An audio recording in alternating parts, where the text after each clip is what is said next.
Yes, yes, yes, yes. We in the building, man. Welcome to Community Crime Network. For those who are new, which everybody I see in the chat so far have been here before or know about the channel. Thank you for sliding through. I appreciate you. Tonight I want to do a special live regarding these kids that keep going missing. And it's nothing new. It seems like it's getting worse though. So I just want to put a spotlight on some of these cases. As you know, I'm a part of the roundtable and we do a lot of cases, and some of them are missing kids.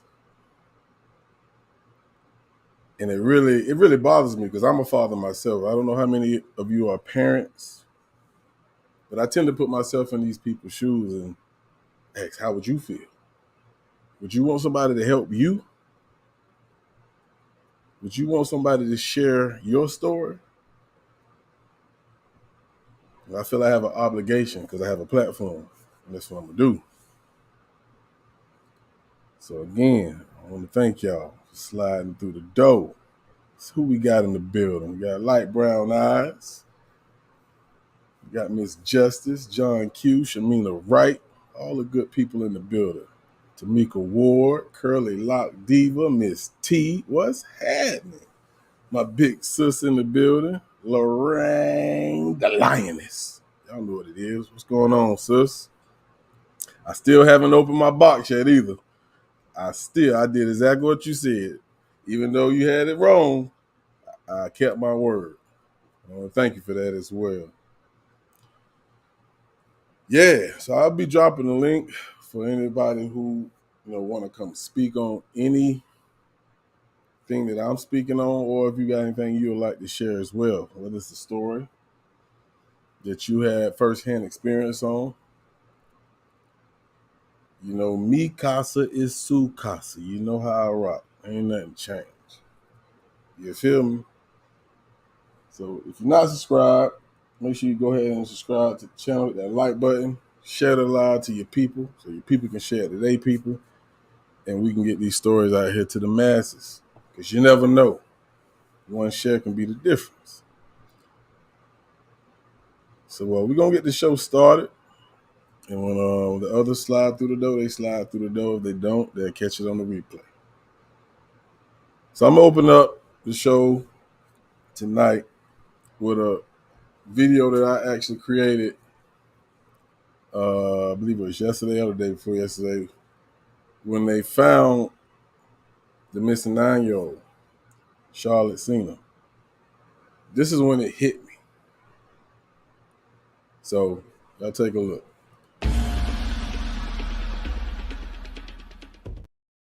Wrong video. My bad.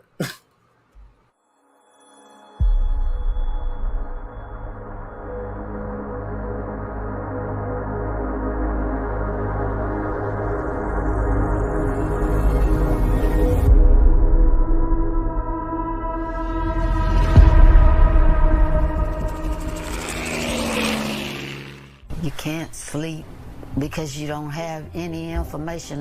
They're not giving you no hope, And all I just want her to do is come home.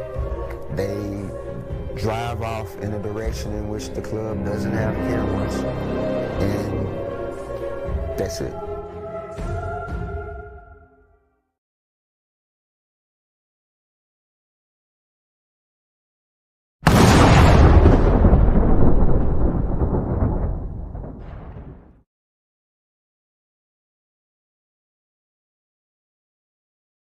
Police say she was last seen getting into a van with a customer at the bar where she works, and those last known moments were caught on surveillance camera.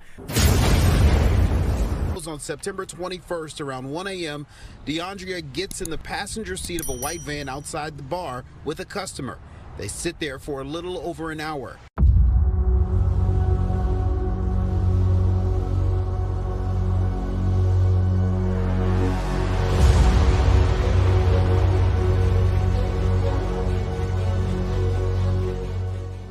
She could be seen in the front seat. After that, they drive off in a direction in which the club doesn't have cameras, and that's it. A friend received a call from DeAndrea around 2 a.m., but they were asleep and missed it.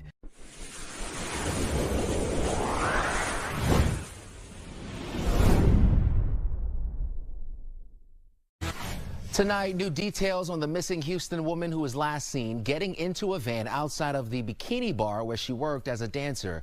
Court documents now show that DeAndrea Ford, she was a key witness in a capital murder case.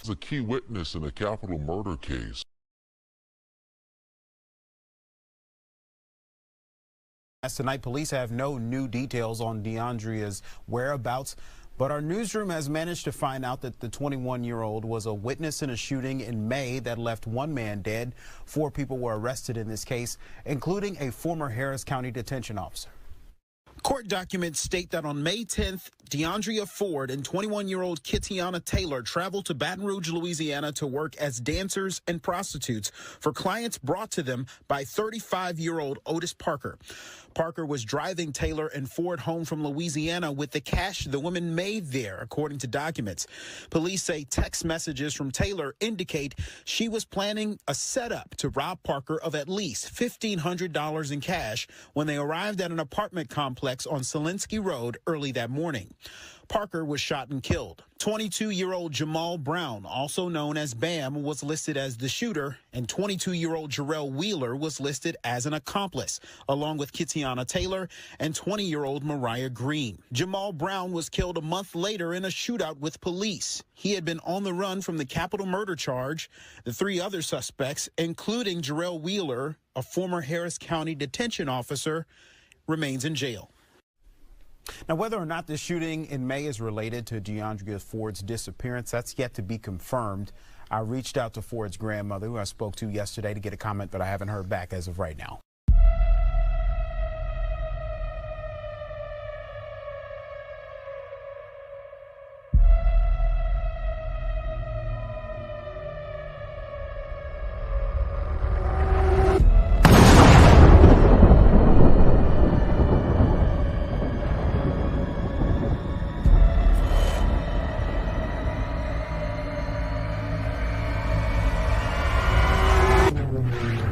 Authorities are searching for a suspect who fatally shot a man in East Harris County. Sky Fox over the scene Friday afternoon on East St. Charles Drive in the Crosby area. Deputies say the man was shot and killed after being confronted outside his van. Authorities are still working to determine what led to the shooting. They are talking to witnesses to track down the suspect. But again, if you have any information, you can call Crime Stoppers here. This one's 713-222-TIPS.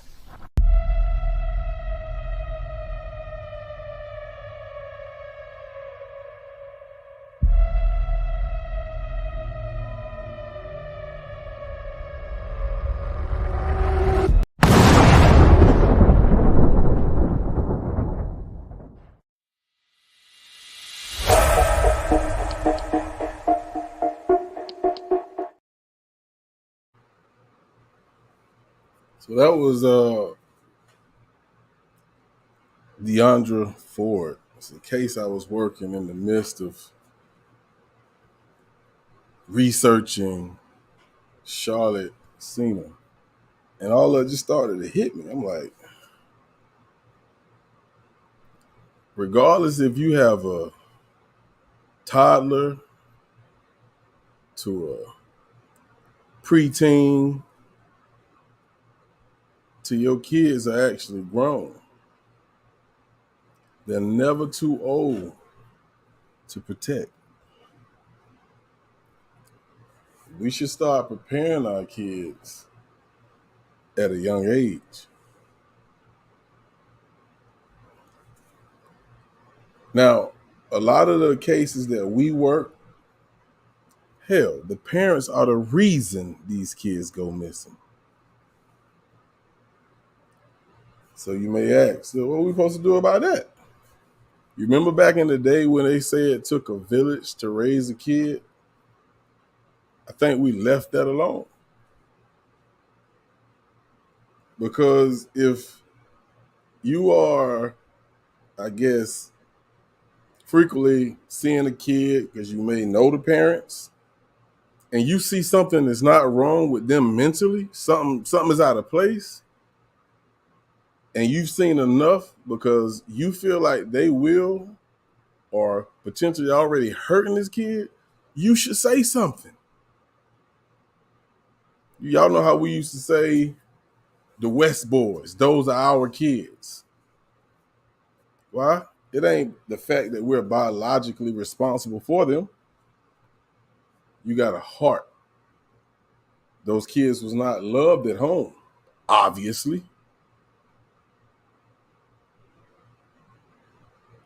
Somebody knew something. Somebody knew something was wrong with those two people. Good thing they are behind bars. I feel like they should have got more time, but it's no here or there.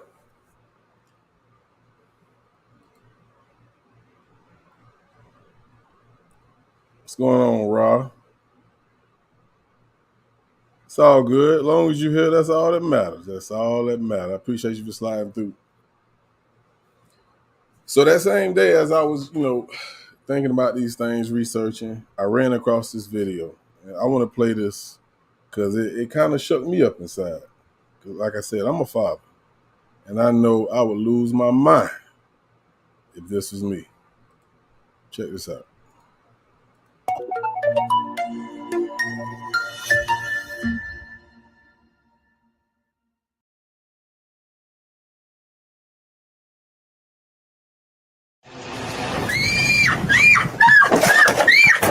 Jenna, stop. It's your mother and father.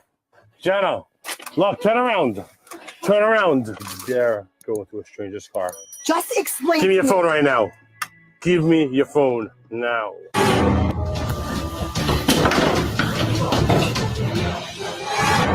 This could have gone a lot worse. Have I not taught you any better? What are you doing here? Sorry, Mom. What are you talking about? I'm sorry. I didn't know that. You would be. Why? What are you doing here? What are you doing here? I didn't know that. Have you lost your mind? This could have gone a lot worse. You know who that profile was of Jackson?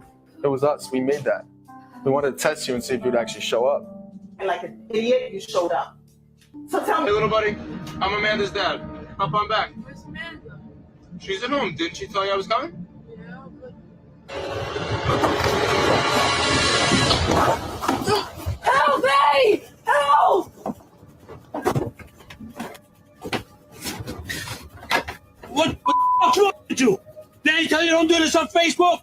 Watch who you're talking to. Don't you know you never know who's in there? Now what do you do if I don't find you anymore? I'm out having dinner.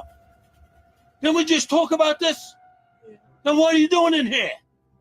Why? What about if I never see you? If they take you away, then what? Hi, Sarah. How you doing? Good. I'm just playing Pokemon Go. I know. Where exactly are you right now?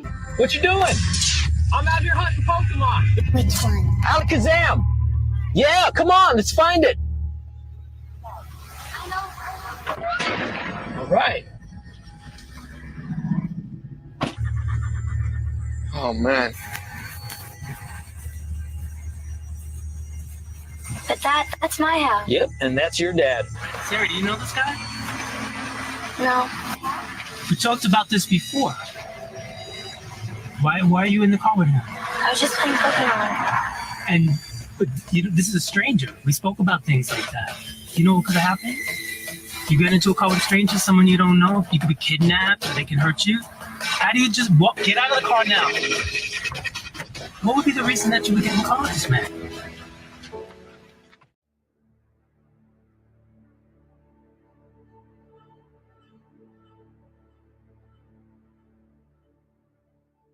Has just left us just so anxious for a child. Relief this morning, thankfully, for that missing 9-year-old girl who was found safe. After a desperate 48-hour search, police announced late yesterday, the little girl was found. she was found. Actually, we're getting a closer look at the man charged with her kidnapping. That's 47-year-old Craig Nelson Ross Jr.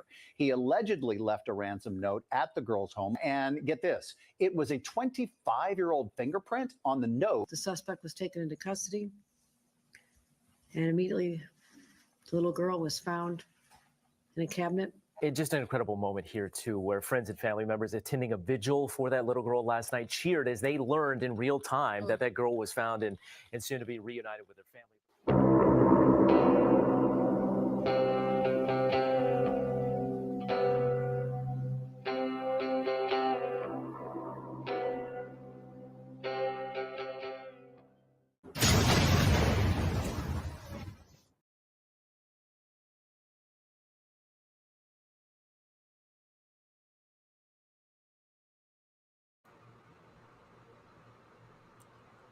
So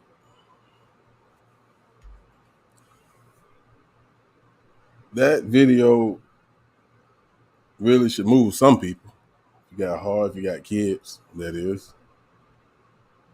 And just know that those are actors that, I don't know if that was a TV show because I've never seen it. I happened to run across it on social media, one of these platforms.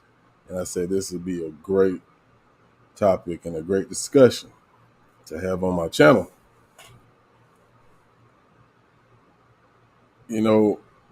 As you heard, the common thing that you heard from those parents was, didn't I tell you? Didn't we talk about this? So let's say this first. We're not saying that parents are not doing their job. It really takes a village to raise a kid. Don't have a blind eye to something that you see that's not right. Because we live in an age where people say, I'm minding my business, but want somebody to be in there as if their kid is in this situation. How does that work?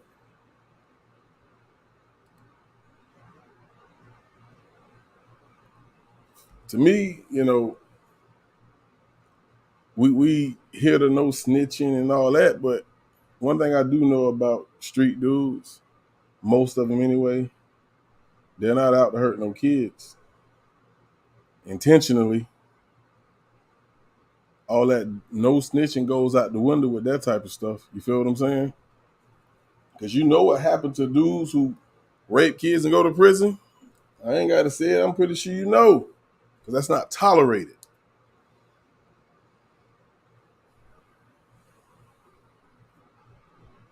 There's always sympathy for babies and the elderly in my book. Ms. T says, so he had a talk with her and she still did it. He didn't scare or inform her enough. And and that's what I was actually getting to. I guess you have to drill it in them. I talked to my daughter because she thinks the world is butterflies and rainbows, like nothing can happen. And it angers me because sometimes I feel like I'm talking to a brick wall. Her mom talked to her. Like, yeah, you want to be tough and all this, but you can't defeat a man. A man that has all intentions to hurt you and harm you. You can't.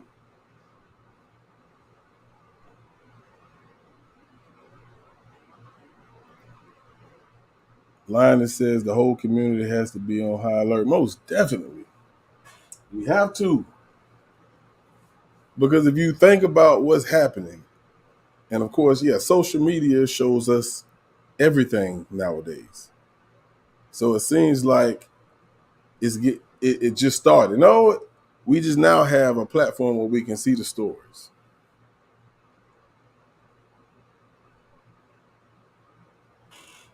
This has been going on forever. So if you are in a community where there's kids, you should keep an eye open. Regardless if you even never had no crime in your neighborhood. Something out of place, I know I do. I ain't gonna lie to you. doing these true crime stories, I be riding through the neighborhood. I see somebody jogging I ain't never see before. First thing I do is look at everything they had on. I know it was like, damn, Blake. No, I'm serious. I look at my clock, see what time I seen them and everything. Because if anything happens and somebody go missing, something happened to a kid, blah, blah, whatever the case may be, and they ask, did you see anything weird, anything out of place? Yep, I sure did. I seen a man jogging with a red shirt, some goddamn Bobo shoes, and some black pair of jeans. It was around about 5:15. Yeah, I do that. Thank God I haven't had to put that to use. But it's just a part of protecting these kids. Because what's happening is our kids' generation is slowly dwindling. Because they're not even making it to see an adult. Because if you paid attention to the video, at the end of the video it stated, everybody don't get a second chance like Charlotte and her family did. They found her alive, thank God. And I'm going to tell you the reason why. They acted immediately. They had every entity of law enforcement on the job from day one. The dogs, the diving team, they had their drone, they had helicopters. The FBI, I believe, joined maybe a day later. And that shows you what can happen if you act accordingly.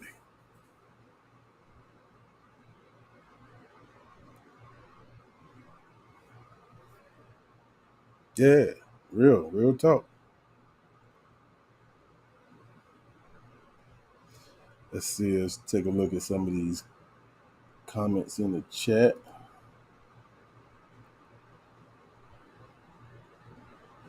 Yeah, most definitely, Ra. I mean, you don't even have to know them. Just know that an evil person that's an adult, what is a kid gonna do to defend themselves? You feel me? It's hard. It's hard. Think about it. Women, you know, these men around here that's living that type of life, what they want, they going for. As Justice James said, being aware helps law enforcement establish a timeline. Absolutely. And I've learned that through the years that I've been, studying true crime, researching these cases. I be driving to work in the morning, and I always, turn on my ID Discovery on my phone, and I can figure out whether it's personal, random, just by looking at the crime. Just by listening to the potential suspect answer questions in the interrogation room. I'm like, he ain't did it. Nope. He answered all the questions willingly. I can tell by the tone and their demeanor. I learned all of this by watching. I'm a people watcher. As T said, I had a friend who used to walk late at night. I told her to stop doing that because it's dangerous. They found her body on the sidewalk and never found who did it. Damn. You said something earlier too, Ms. T, that I want to focus on when I was, preparing for my live. And I think you had said something about, thank you for covering this because people don't care about prostitutes. They're human. They're human. They might not be living the life that they should be. They might be doing things illegally, but they're human. Doesn't matter.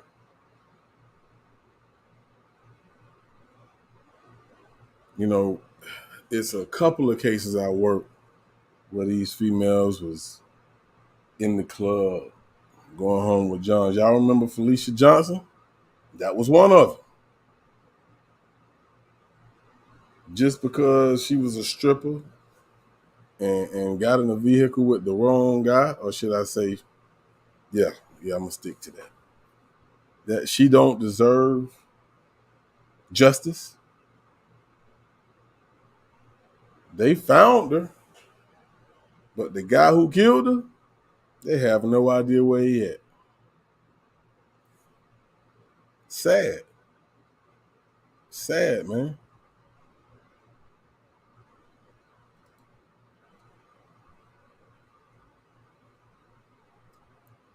Why the creator says that's why murders target prostitutes. They think people won't care. You absolutely right, Rob. Yeah. Real talk. You know, their family might not agree with their way of living, but they still love them. Like Brown Eyes say, my kid's grandma told me it's dangerous out there. It's just outside in the backyard, so I stopped.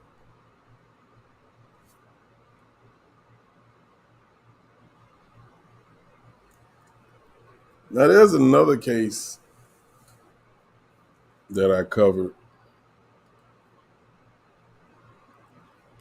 and a lot of you may be familiar with. I'm going to play one of my videos I did on it, because everybody from, like I said before, whether they just became an adult to a toddler, deserve to be protected, loved, and cared for. So I want to show y'all this. Y'all remember Sinzay Reed? Check this out. And we begin with details on that shooting of 13-year-old Sinzay Reed. The man who shot Reed is not charged with murder. In the past few hours, 10 TV has learned witnesses changed the entire case. 10 TV's Richard Solomon has been following this story since it broke, and he joins us now live in studio with what was revealed in court today. Richard? Well, Yolanda, Andrew, for the first time in Craig Butler's arraignment today, prosecutors revealed several witnesses came forward who say 13-year-old Sinzay Reed shot first at Butler while he was in his truck. That's when they say Butler got out of his truck, fired back, killing the teen. Now, this all happened back in October of last year in the Wedgwood Village apartments. Butler told police he shot in self-defense, but we never knew why until today. The Franklin County assistant prosecutor says a witness told police they saw a boy in a mask and a hoodie shoot at Butler. The boy was later identified as Sinzay. Now, it's important to note that police did not find a gun on Sinzay, but witnesses say they saw someone move a gun away from him before officers arrived. It's also important to know that no shell casings were found near Sinzay, and there were no bullets found in Butler's truck. Butler was initially charged with murder, but the charges were dropped. He is currently charged with improper use of a firearm and tampering with evidence. Now, after that hearing, we spoke with an emotional DeJuan Sharp, who's a spokesperson for Sinzay's family. Take a listen. We get no justice here. There's nothing we can do. There's no enough protests we can do. Nobody wants to see a child killed, and they're just letting this man walk around free. Even in the courtroom, the prosecutor said it. There has been no gun ever found, ever. And if Butler is convicted, he could face more than 4 years in prison. So far, no court date has yet been set. And of course, we'll continue to keep you updated on this once more develops.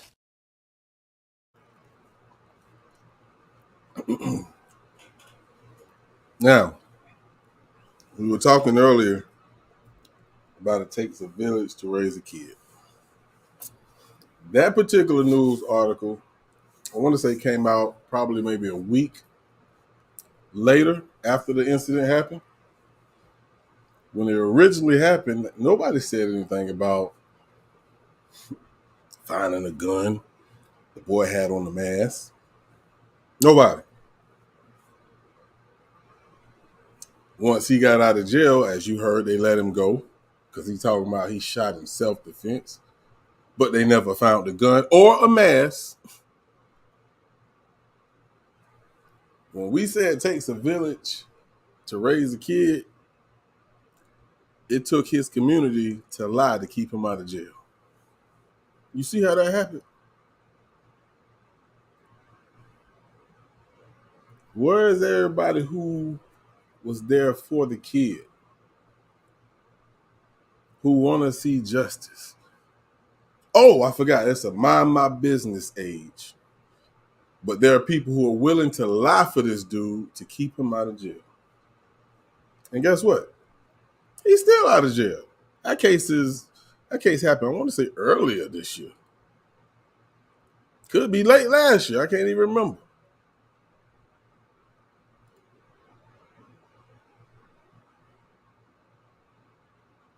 Yeah, exactly, Raw. Only gun was fired was from him. But he's walking free. Sometimes our worst enemy is the people that's supposed to protect and serve us.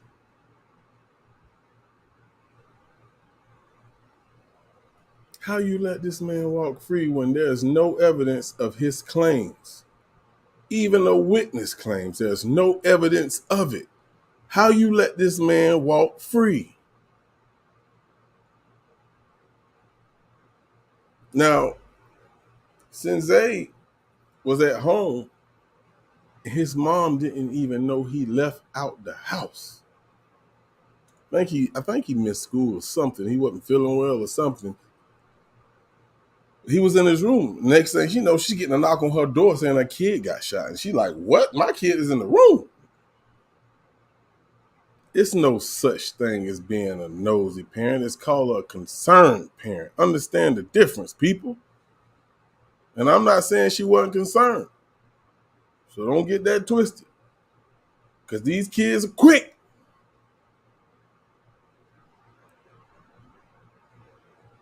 It doesn't make her a bad parent at all.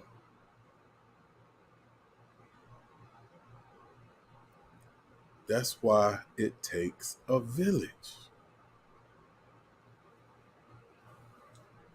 What up, Crucial K in the building? What's happening, bro?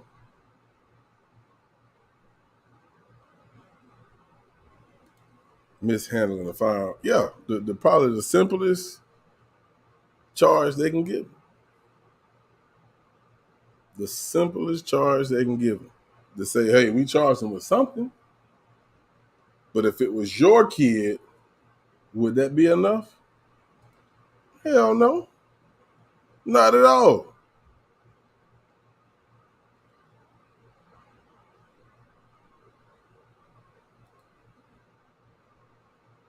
It's a crazy world.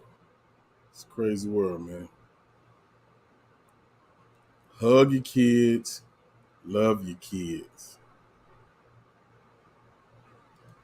That's what it is. Now, I want to play a story.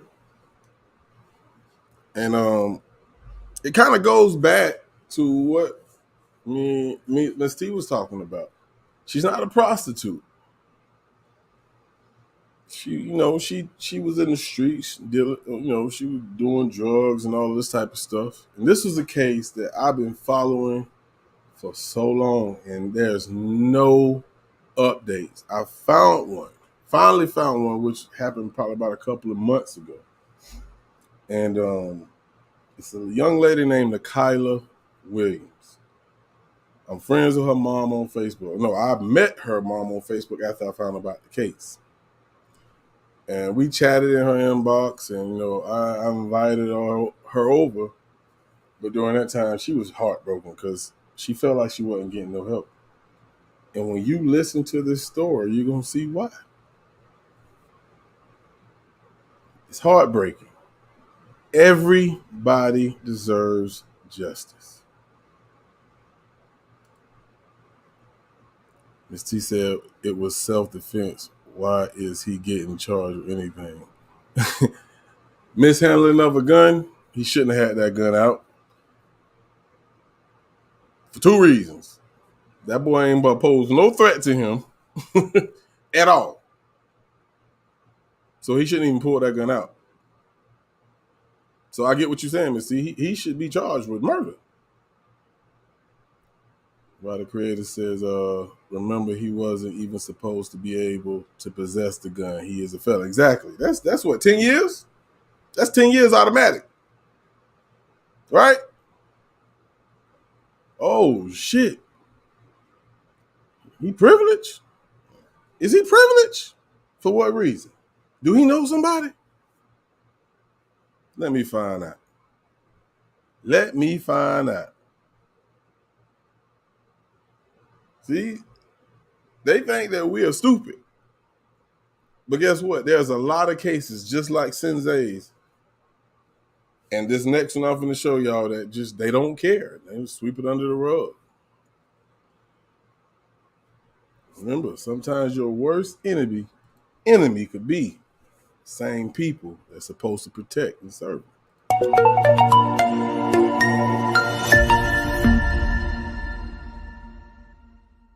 This week's case takes us to Indianapolis and a day in November in 2021 where a woman who was 24 years old at the time vanished. She got into a gray pickup truck outside of a home that she frequented often. Her name is Nakyla Williams, and 2 years later, her family is desperate to find her and understand what happened. Here's a closer look at Nakyla's case. I missed her 25th birthday, 26th birthday. I missed 2 Christmas. I missed 2 holidays. If we cooked, Nakyla was always around. She's a family person. Lucille Samuels misses her granddaughter Nakyla deeply. It's heart-wrenching not knowing if she's dead or alive. She showed News Nation the so-called party house on Leland Avenue, where Nakyla was last seen November 9th, 2021. It's an eerie feeling because we kicked in many abandoned houses, doors, trying to find her body. But, you know, it's an ill feeling because this is supposed to have been the last place where she was supposed to have been at, right here. Less than 10 minutes away, her mother's home security camera catches Nakyla getting into a gray pickup, never to be seen again. I don't have any answers, and I'm not getting any help from the public. Somebody knows more than what they're saying. Nakyla's family believes that somebody is a man named Beston Hoyle. Her sister says when they couldn't reach her, they went to the house. Hoyle was outside. When I pulled up, I was like, hey, have you seen Nakyla? He was like, Nakyla? No, we ain't seen Nakyla. Like, no. And I told him to show me on your cameras where she walked out of your home. Like I could show you on the camera, this truck right here has picked her up. They started moving her stuff out. The guy, Destin, he left out, went to back to plant immediately. He took all his likes away from Nakyla's likes on her Facebook. Within a couple weeks of her disappearance, police put out a notice asking to speak with Hoyle. It's unclear if they ever got in touch with him. News Nation was also unable to reach him. We also reached out to the Indianapolis Metro Police Department about the case. Twice, they declined our request for an interview, but said the investigation is still open. Samuels says one phone call she had with a detective implied otherwise. So then he tells me, well, to be honest, Miss Samuels, I think Nakyla's just dead. I said, is that your honest opinion? He said, yes. IMPD says the detective did not recall that conversation. Still, Samuels continues to ask police for updates. She believes Hoyle is involved in trafficking her granddaughter for sex or drugs. And because Nakyla had a history of drug use, she worries that's why her case isn't getting attention. Samuels says Nakyla's outgoing and goofy personality changed after losing multiple friends and family to gun violence and suicide. Her father and Samuel's son was shot and killed in 2017. I never thought I would be the one to lose a child, not by gun violence. Nakyla couldn't deal with it. She turned to other things. But Nakyla is still a human being. She's somebody's sister. She's somebody's child. Nakyla's mother, Nakia Pope, echoed those same feelings. Oh, she was on drugs, she's this, she that. Okay, she's still mine. And she still has a family that loves her. In a call with Nakyla's mom, younger sister, and cousin, they all agree Hoyle knows more than he's sharing. it's presumed that these gentlemen are known sex traffickers and sellers of drugs, illegal drugs, and that they prey on young girls. Backing up their theory, Samuels got a tip from a woman who claims she saw Nakayla at an Indianapolis La Quinta Inn, now the Norwood Inn and Suites. The witness described seeing Nakayla in a hotel room with a white man, commenting that she needed her hair done. Another clue, Nakayla loved to do her hair. It was her job before she disappeared. Unfortunately, Samuel said that tip didn't lead police to Nakayla. Now she has a private investigator helping her in the case. I think it's solvable. Gerard Easley says trafficking victims can be hard to find because pimps keep them moving from place to place.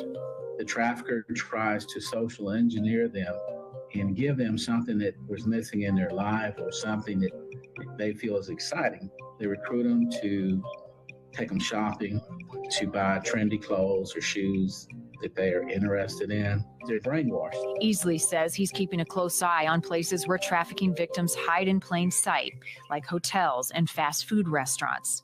The last place Samuels heard from her granddaughter on the phone was one of those places she vanished. I said, what you doing? She was at McDonald's drive-thru. And I said, who you with? She said, Granny, I'm going to call you right back. I'm going to call you right back. That was the last time I heard from Nakayla. But that callback never came, leaving the family in the dark and now searching for answers and justice for Nakayla. I could do this to somebody's family. Everybody's torn apart behind this. They need to know of the hopelessness and the anxiety and the fear that the families have. God's going to make you crawl on your belly. Before you leave this earth, you're going to pay for every young lady or boy that you have captured trying to traffic them for drugs or sex or what have you. And may God rest on your soul.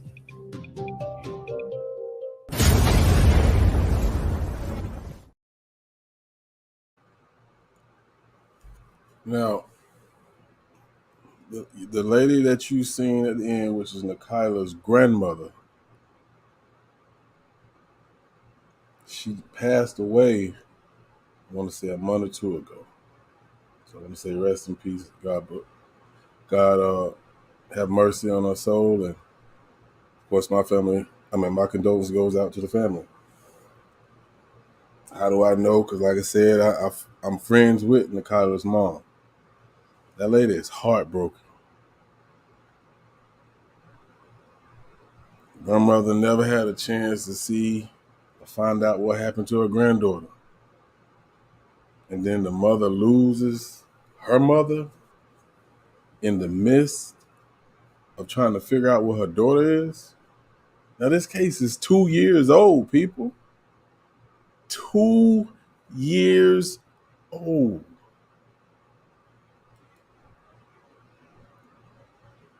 There's so much wrong with how this case is being investigated. I don't know if y'all paid attention to when she said she was trying to find out what's the latest update. And he told her, well, I just think that Nakayla is just dead.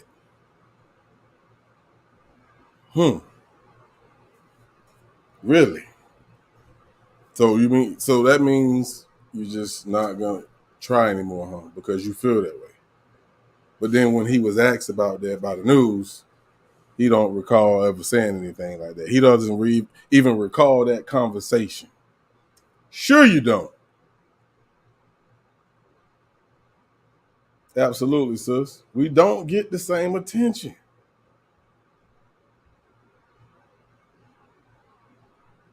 Remember I said earlier after we watched the second video that, everybody don't get a second chance like Charlotte and her family? Just pay attention to these stories. Pay attention to the stories, people. The proof is in the pudding. I ain't really got to talk.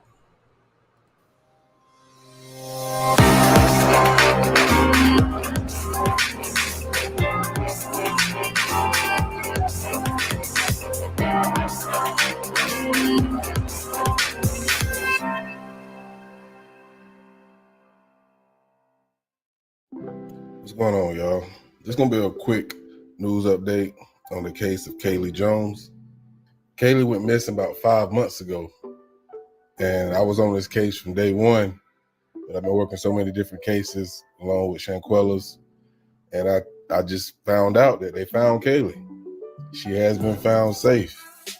She was last seen June 14th in Whooping Creek Church Road in Carrollton, and she's been found. The sheriff office stated this continues to be a very active and fluid investigation, and no further details will be released at this time due to the sensitive nature of the case.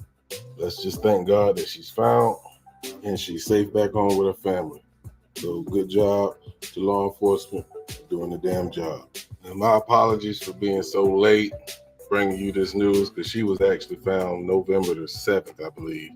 So my apologies again, but heart was in the right place on another case.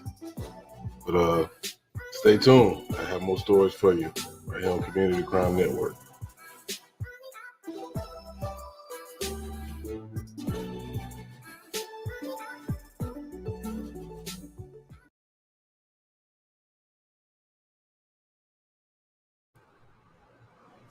Need I say more?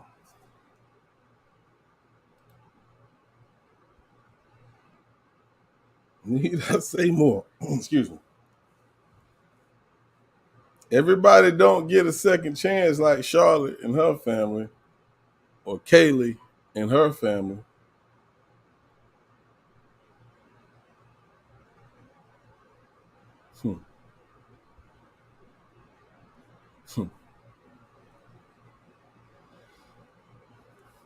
We need a village, people. And I'm glad she was found. Don't get it twisted. But there are so many other cases that a lot of us are aware of. And we've been looking for updates for years. For years, people.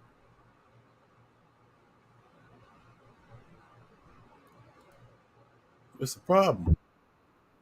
It's a problem. It's a problem. And people are turning a blind eye to it.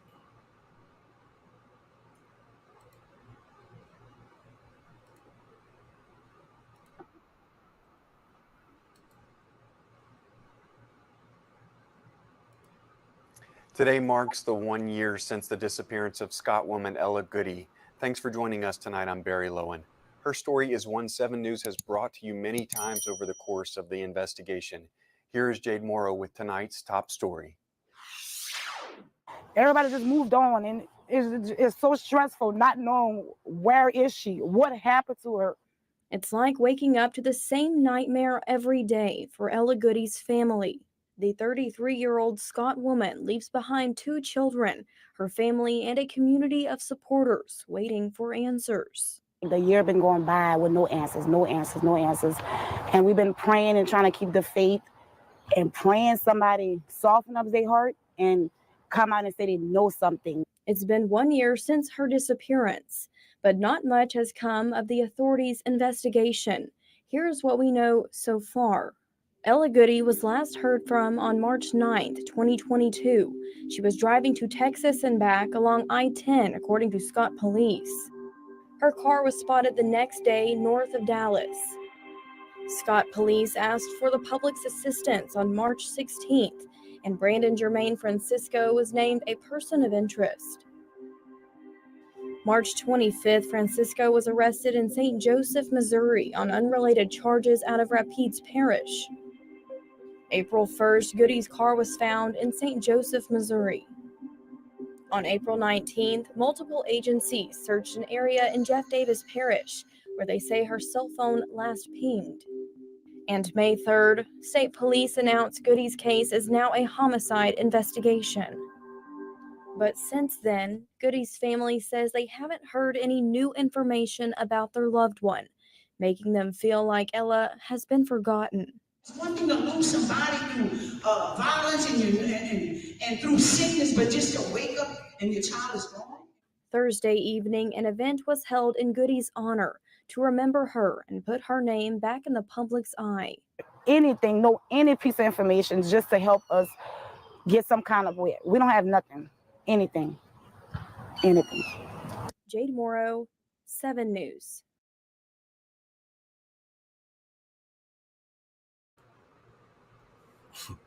Another one. I'll be up here sounding like DJ Khaled. How many cases that I've been researching that they still haven't found these people? Either they found the body or they didn't find the killer. One of the two.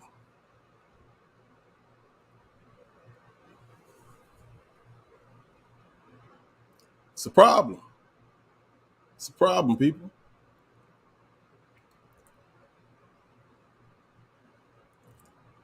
You may think it's a coincidence. Hey, I ain't mad at you if you do. Like 54 say, 2 + 2 always equals 4. Speaking of 54, do y'all know what's coming up soon? It's already passed, but we working on some things. Matter of fact, I ain't even gonna talk.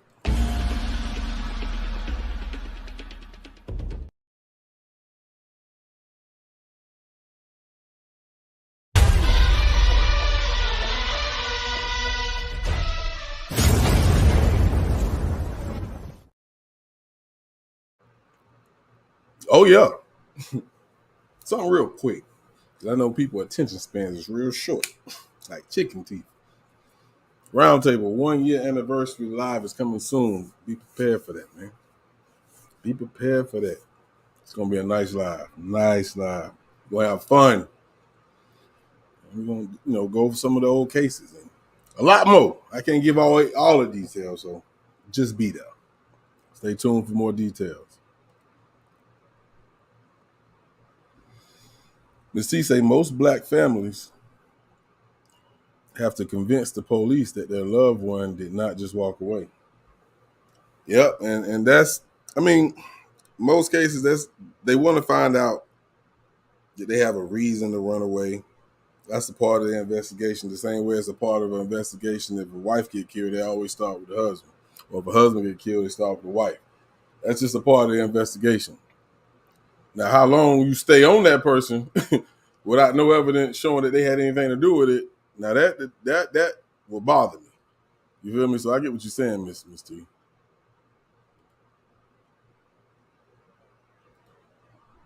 Yeah, most definitely.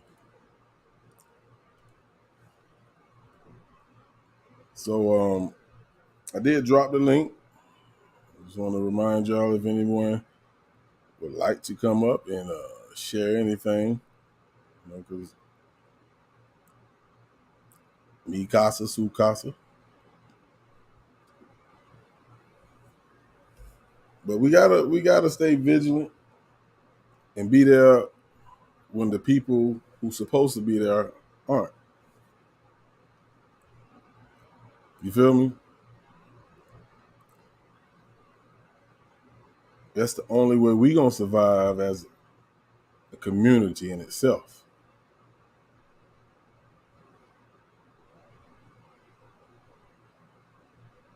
We had the case with Quentin Simon, kid right out of Savannah. That case right there was crazy. Who all remember that one? I be on a lot of these cases.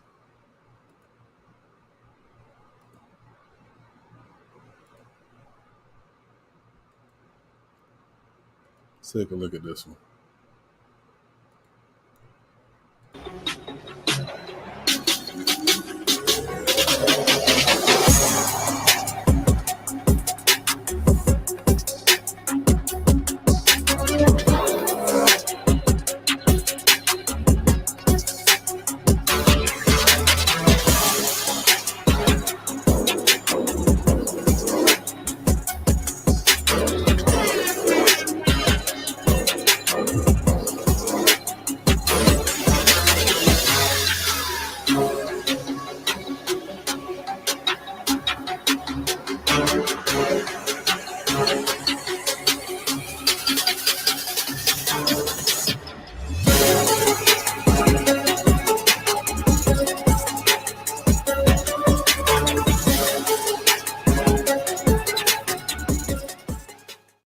Appreciate y'all for tuning in.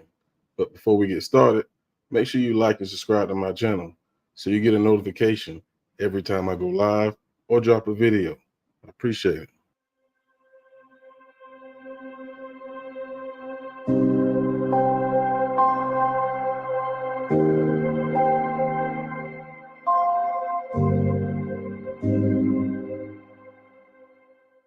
We're learning new information about the investigation into the disappearance of little Quentin Simmons, just 20 months old. For the first time today, Chatham County Police Chief said there is a possible criminal element to this case. But still, 5 days in, Quentin is missing. Complaint about her 1-year-old son is missing. She woke up, her door was open, but he's unable to open a door. I think someone came in and took him. For the first time since 20-month-old Quentin Simmons disappeared last week, Chatham County's police chief says there may be a criminal element to the investigation. You know, we're looking at it from multiple fronts, and one of it being a criminal investigation. On Monday, local law enforcement and federal agents researched the home where Quentin was last seen on Buckhalter Road. Police tarped up one of the windows early in the day and later took the obstruction down. Fire officials were on scene Monday as well. They used their fire hoses to drain the once full but murky backyard pool. Chatham County denied an open records request filed by WJCL 22 News for the initial 911 call from Leilani Simmons, Quentin's mom, made the day of his disappearance. They say they are not releasing the call right now because it is part of a, quote, ongoing law enforcement investigation. Meanwhile, we are learning more about how this morning played out with this family and the babysitter who was originally supposed to be at this home this morning. I am been keeping Quentin and Zane for 6 months. I kept them yesterday and they went home last night. Diana McCarta says she babysits little Quentin and his siblings and was supposed to watch them this morning. She says she was confused as to why plans would change so suddenly. I got a text this morning saying that they would not be here. I would not be babysitting them at 5:29. Which was kind of odd because I have them even when she doesn't work. 30 minutes later, 6 a.m. was the last reported sighting of Quentin, according to police. Diana says other family members asked her where Quentin might be. And then I get a text at 9 o'clock saying, have I seen Quentin? I immediately go to their house. I try to help them look. They didn't want that. So I've just been waiting around like everybody else.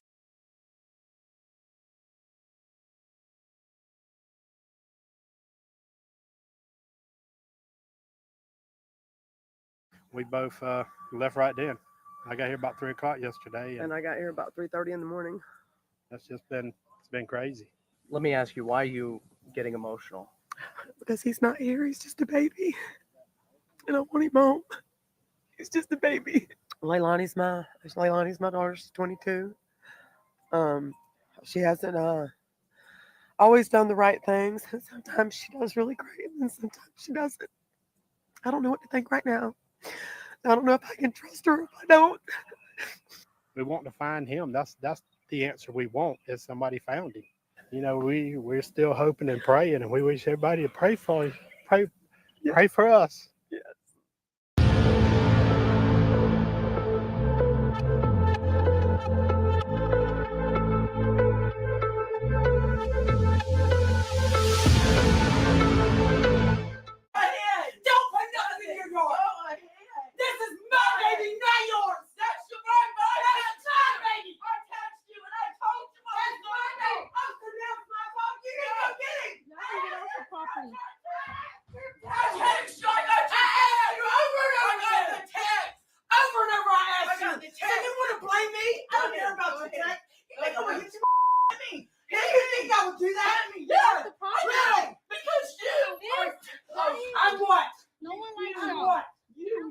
I'm what? No, I don't play nobody. I should not have been out of town. You did. You shouldn't have. No, I'm better. I was trying to provide. I was trying to provide. I told you. I was trying to provide. I even provided for you. You didn't. Yeah, I did. Yeah, I did. I didn't pay for your family. Your entire family. I didn't ask you. Your entire family. Keep recording. Don't take my phone. Keep recording. Don't take my phone. Good. You were wrong. You were wrong. I begged you to help. I begged you to help. Put that on social media. I begged you to help. Oh yeah, and I begged you to help. I said, hey, Michelle, please get the kids. You're a liar. Take them. I'll give you You're 300 a liar. each. Well, I'm about to put it I'm all a liar. I'm about to put I'm a liar. I'm about to put it all over. Good. Good, All because over. you're awful to say you're going to put a memorial. My baby's not dead. You are a liar. My baby's not dead. My baby's not dead. You're a liar.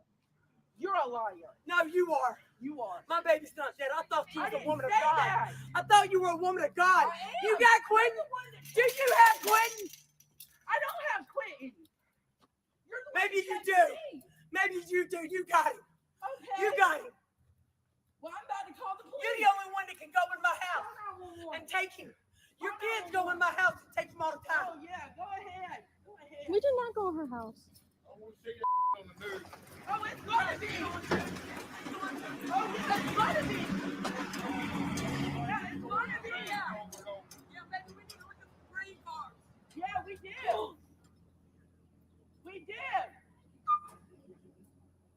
She's gonna put a memorial up in her yard. Quentin's not dead. I didn't put a memorial. He's not dead. No one said he was.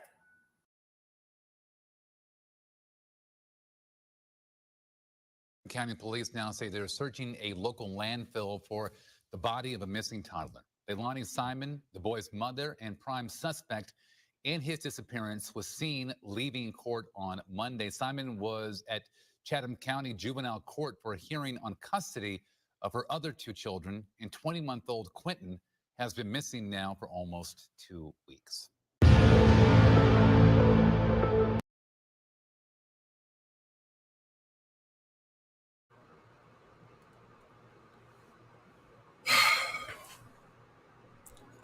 So, for those who are familiar with the Quentin Simon case, they did actually find him in that landfill. And in this case, like we were speaking on earlier when we first got started, we say some of the parents are responsible. Right now, she has been arrested for murder. You know, there's a lot of emotions going on right now. Ain't nothing popping, but we know they got the right person in custody. But in this case, when I was speaking on It Takes a Village, the babysitter, hell, I could see this just by watching that video alone. She a junkie. She a junkie. So the babysitter is familiar with the kid and the parents. She knew the lifestyle she was living, Leilani was living. It's obvious. Hell, her and her mama went partying while the goddamn boy was missing.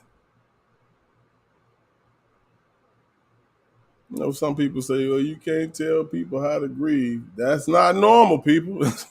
That's not normal.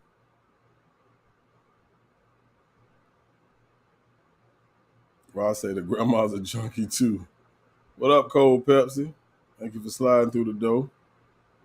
Justice Jane, she said it took them like a month in the landfill. Yeah, it took a while, but they finally found him. And I'm pretty sure they was tipped off by someone from the village. We shouldn't wait till something actually happens. The same way we expect law enforcement to respond or to react to these missing kids cases, if that's how we should react when we see something. It's obvious, man. I'm not trying to just talk trash about the lady. It's obvious. She's a junkie. And like Ross said, the grandmother is responsible too. She's a part of the village. She's a immediate part of the village who allowed that kid to be with that mother when she knew the deal. I had a video where she was talking that she don't even trust Leilani. So why, if you don't trust her, why would you even trust her with a kid then? Come on, man. Tell me where that makes sense. It doesn't. It doesn't.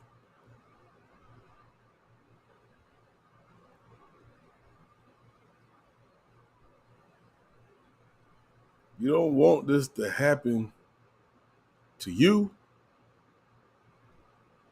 because you're going to want somebody to help you.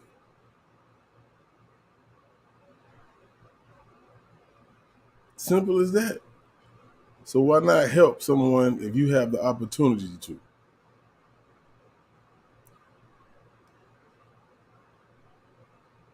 It's for the well good of a kid. Of a kid.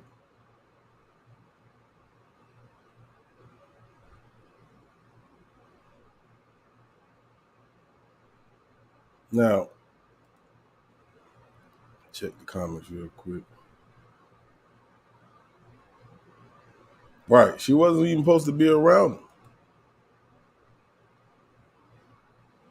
I don't know what kind of charges they could have actually gave the grandmother for that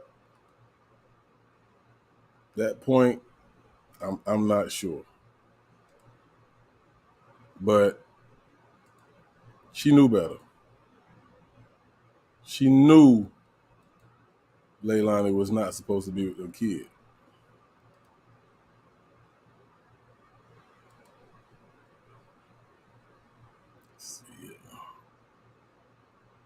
Shamina says, wait, who was the junkie, the sitter or the grandma? I thought the sitter was honest and really. No, not the sitter. Not the sitter, Shamina. We're talking about Leilani. Now, the grandmother probably is a junkie. I don't know.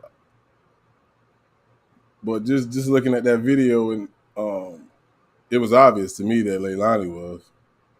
Super obvious. I done seen him. I'm from the streets. I'm from the hood. I see him. So I had to move him out of there.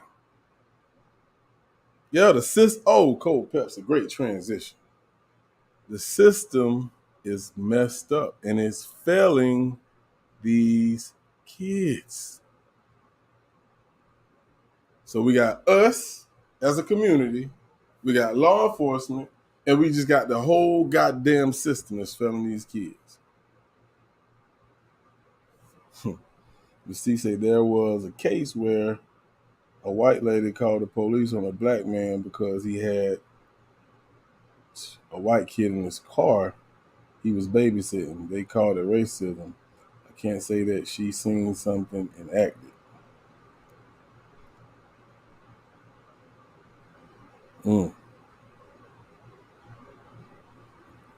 We know cases where the system failed kids, i.e. Orson and Oren. Yeah, that's one of the biggest ones that we are all familiar with. But over here on Community Crime Network, all of my cases I cover is not national news, and that's why I do it. That's why I do it. Because I can imagine being that parent who need help and you watching on TV where other people are getting the help that they need because they have a missing kid. But I'm not. And that's why I'm trying to build this channel for that. Here's another case that you guys may not be familiar with, that where the system failed this kid.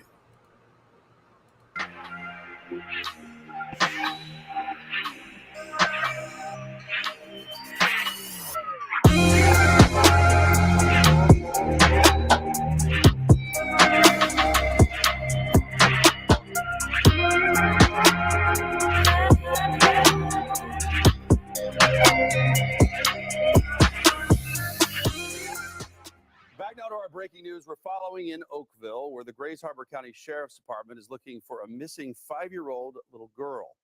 These are photos of Oakley Carlson provided by the Sheriff's Department. We now know that her parents, Jordan Bowers and Andrew Carlson of Oakville, have been booked into the Grays Harbor County Jail for investigation of manslaughter. Prosecutors now have 72 hours to decide whether or not there's a crime and whether they should be charged. The little girl has not been found. Fox 13's Matthew Smith has just arrived on the scene and joins us live now. And Matt, detectives are considering the circumstances surrounding the child's disappearance as suspicious. What are you learning? Well, we do know that a number of them are not far away from where I stand here in Oakville. Behind me, you see this police caution tape. When our team initially arrived here, they were able to get a little bit closer to the house and get eyes on the number of people up there. And I'm told only one vehicle has left. So we know that there is still activity up there right now. I want to get you a picture so you see this 5-year-old girl that we're talking about. This is Oakley Carlson, pictured here on your screen. And the reason we're putting this picture out there, the reason that the sheriff's office actually gave this picture for us to share with you here on Fox 13 is because they're asking for information from anyone that may have seen her. And this is the telling sign that has a lot of us raising red flags and asking questions tonight. They're asking for anyone that's even seen her in the last year. Let me say that again. They're looking for anyone that has witnessed the girl that you see here on your screen in the past year. She is still missing now. And we also were able to get a little bit of video of the search crews that are up there. These are sheriff's officers from the Grays Harbor County area. We were ushered off the area pretty quickly, but what we can tell you is that this is a large footprint. One deputy did note that they were wrapping up the ground search for the night. Now, whether or not that means they found something or that means that they have to come back with daylight, we don't know the answer to that. We're working to get those details for you. But we can show you the two people that have a lot of attention on them tonight. This is going to be Jordan Bowers and Andrew Carlson. We're trying to work through the details about the two of their histories. There are some criminal records there, but they, again, have been booked on charges of first-degree manslaughter. Again, more information that we're working to get behind the reasoning of getting to those charges tonight. We will stay out here in Oakville all night if we have to get some more answers for you. But as we progress throughout the day, we hope to have some more information, not only about Oakley, but also these charges with the parents. And we'll be asking law enforcement as they come down off this property, some more information for you. Again, there is a number, if you recognize that girl, that you can call tonight and give that information. Detectives are very adamant that they want to get this information. This is 360-533-8765. If you can't get a pen and paper quick enough for that, I can tell you, Fox 13 Seattle, our website, we have that information posted, as well as that picture that you can circulate, because they do need some more information about anybody that's seen this girl, this 5-year-old Oakley Carlson, in the past year. Welcome back, everyone. This is Oakley Carlson. She's a 5-year-old kid from Washington State, Oakville, that is. She went missing. We have no idea when. Why? Because her parents said nothing to no one. So you know that creates a huge problem when it comes to the timeline. Now, we do know that the parents said, and I hate the way they said it, the last time they seen Oakley alive was November 30th. I'm going to repeat that. The last time they saw her alive was November the 30th. Now, what makes it even worse, they haven't given the sheriff department no type of explanation on what happened and where she's at, what her condition is she with an adult that they know. I'm talking about nothing. Okay, people, let me introduce you to Oakley's parents. This is Jordan Bowers and Andrew Carlson. They both were taken into custody initially for manslaughter. And I think that was due to how weird the situation was presented to them. You don't know where your kid at. You have no idea where she's at. You don't know nothing. Now, they also have charges of second-degree abandonment for Oakley's 6-year-old sister. She was supposed to receive some type of medication, but they stopped giving it to her for over a year. So they are also booked for those charges as well. But I'm assuming the fact that they didn't have enough evidence for the manslaughter charge, those charges got dropped. But they still can be picked back up and be charged with a harder sentence, like murder. So now I want to introduce you to this couple right here. This is Jamie Joe and Eric Hiles. They were Oakley's foster parents from 2017 to 2019. Now, the reason they became foster parents of Oakley, I'm not 100% sure yet, but I will look into it. But in 2019, the state actually gave Oakley back to her biological parents. Why? I have no idea. Now, in January of this year, this couple actually contacted Child Services because they got some type of information about Oakley. I don't know what it was, but it made them concerned. The sheriff office did not share that information with us, but they contacted Child Services for some reason. Now, remember, Oakley's parents said the last time they saw her alive was November the 30th. But the sheriff office want to know this. They're asking for anyone that's even seen her in the last year. Now, if the biological parents say they saw her November the 30th, but now they're saying they want to talk to someone who have seen her within the last year, that means they don't believe shit the biological parents are saying. And I can't blame them. Now, Andrew and Jordan, they have 2 other kids. They have a son and another daughter who is 6 years old. I think the son is 9. Listen to what these 2 kids said about their parents. Oleanne and Matthew were learning this whole investigation launched after Oakley's 6-year-old sister told her friend's mom that, quote, Oakley is no more. Court documents say Jordan Bowers was enraged, yelling, and clenching her fists when cops pressed her for answers about the well-being of her daughter, Oakley Carlson. That was on Sunday. Now, days later, Bowers and dad Andrew Carlson are behind bars, originally taken in for investigation of manslaughter for the little girl, and now facing an abandonment charge for failing to give prescribed medication to Oakley's sister, who is 6 years old and blind. Everybody's in grief. Everybody's struggling a little bit with just trying to hold out hope for a good outcome. The superintendent of Oakville School District says Oakley's sister is friends with their principal's daughter. The principal says the sister became upset when Oakley was mentioned and said, there is no more Oakley. And she followed the protocol, and first thing Monday morning, they got a hold of the proper authorities, and then the ball started rolling. Court documents also reveal that Bowers and Carlson initially lied to police, saying she was with Carlson's parents. Oakley's grandmother told investigators the last time she saw Oakley was in December of 2020 and said, quote, Oakley didn't look well. Oakley had dark circles under her eyes, pale skin, and she had scratches or sores on her face. Bowers and Carlson claim they last saw Oakley alive on November 30th.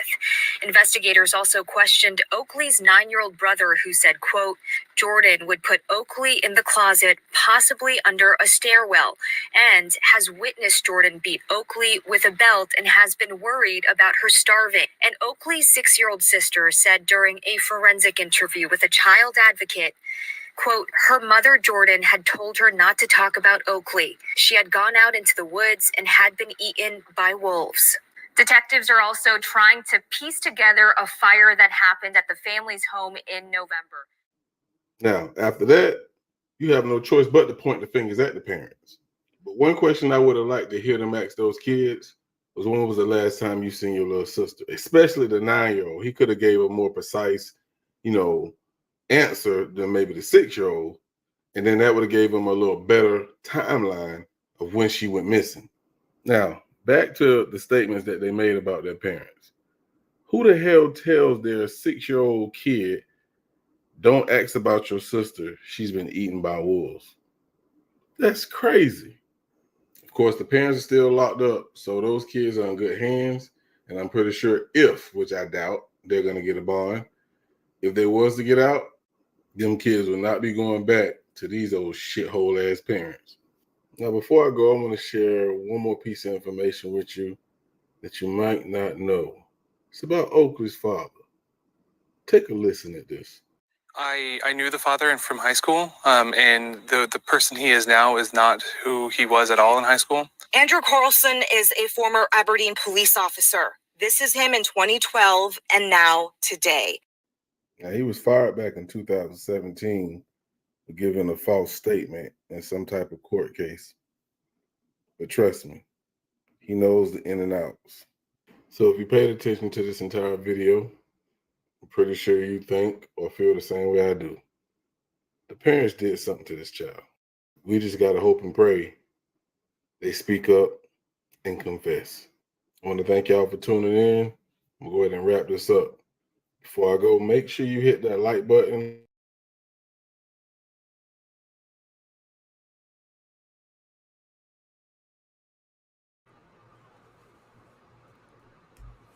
I know that was a pretty long video. I didn't even realize I did it that long, but it said a lot. And it took me back to when I was actually working this case. And just thinking about some of the things we talked about tonight as far as the village and the system.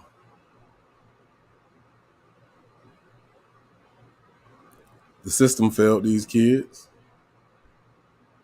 They was in a loving home, foster parents, but for some reason, they gave them back. And I'm going to say it again, to these junkies. Oh, yeah. I see it all over their face. All over their face. Them bumps and all that. Oh, that's dope, man. That's dope. Digging all it, man. Come on, man. You ain't fooling me. You ain't fooling me, pimp. The thing I can say that the foster parents did, it was just a little too late. They did reach out when they noticed something was wrong. Also, the principal of the school did. That's called a village trying to help. It was just a little too late.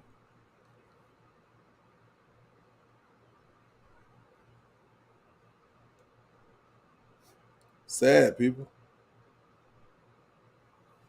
And you know, the father, former law enforcement, turned junkie.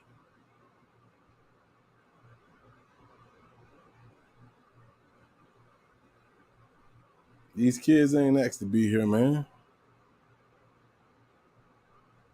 If you see a kid in a bad environment, say something.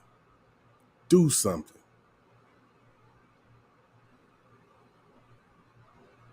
That's the only way this next generation is going to survive. Because these kids are being taken away from us before they even get the opportunity to live.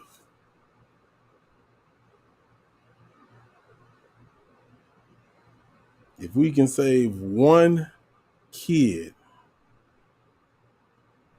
we done a job.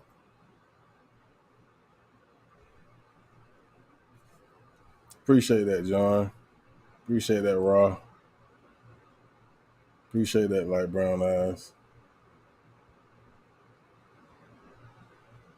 Yeah, they were trying to adopt her. And what case does that remind you of?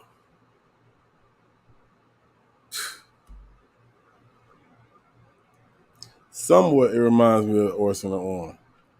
They took two kids away from a mother, a loving mother,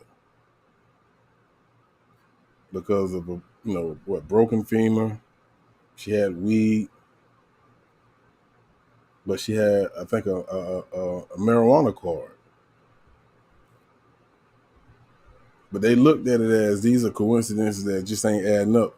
So they put those kids in the devil's step kids' hands, and we know the story after that.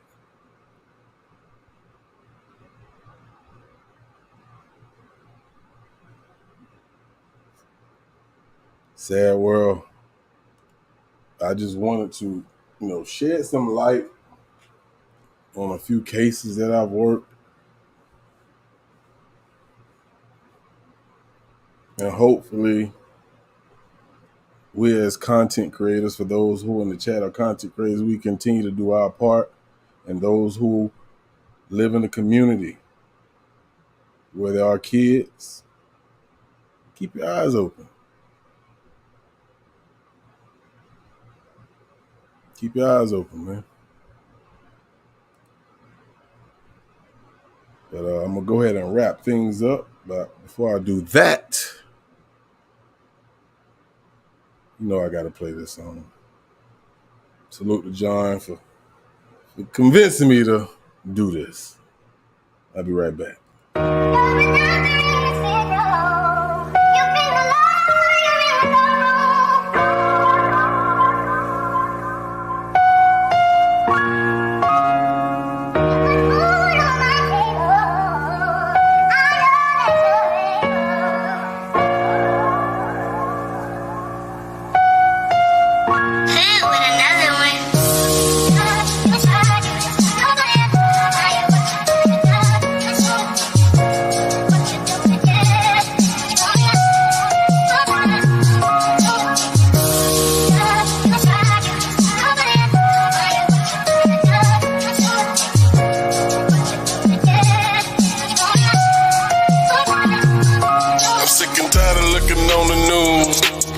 Kids missing just sickens my mood. Now I got an attitude. You think I won't battle fool? I will slap the fuck out of you. Maybe I am a radical. I'm charged up with a matador. You don't love the kids, why do you got them for? I tell the truth, how they got out the door. These cases I can't ignore. You damn right I want your face on the floor. We lacking info pimping, I'ma need more. See, it's the truth that we want. You supposed to love your kid, the truth is you don't. Somebody bring them parents up to the front. Them kids been missing for months. Damn right I'm mad, pimp, I done had enough. Oh, my business, bitch, I don't give a fuck. I might just tear this shit up. Now we got summer, we got us, and we got on. Like the parents, they don't care. I'm like, what the fuck you doing? All of the YouTubers pursuing. They do more than what you doing. Now how the fuck you gonna influence? Your reputation done been ruined. Why?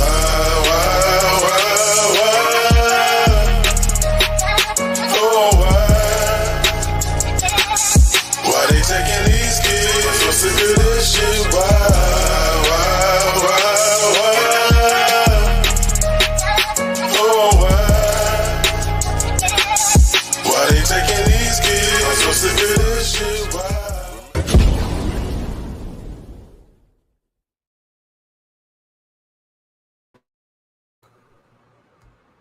So yeah,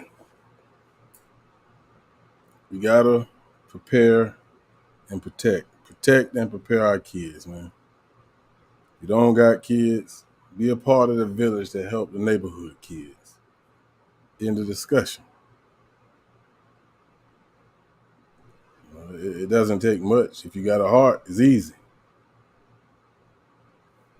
But I just want to thank you all for tuning in to my live tonight. It was on my heart to do it, so I do it.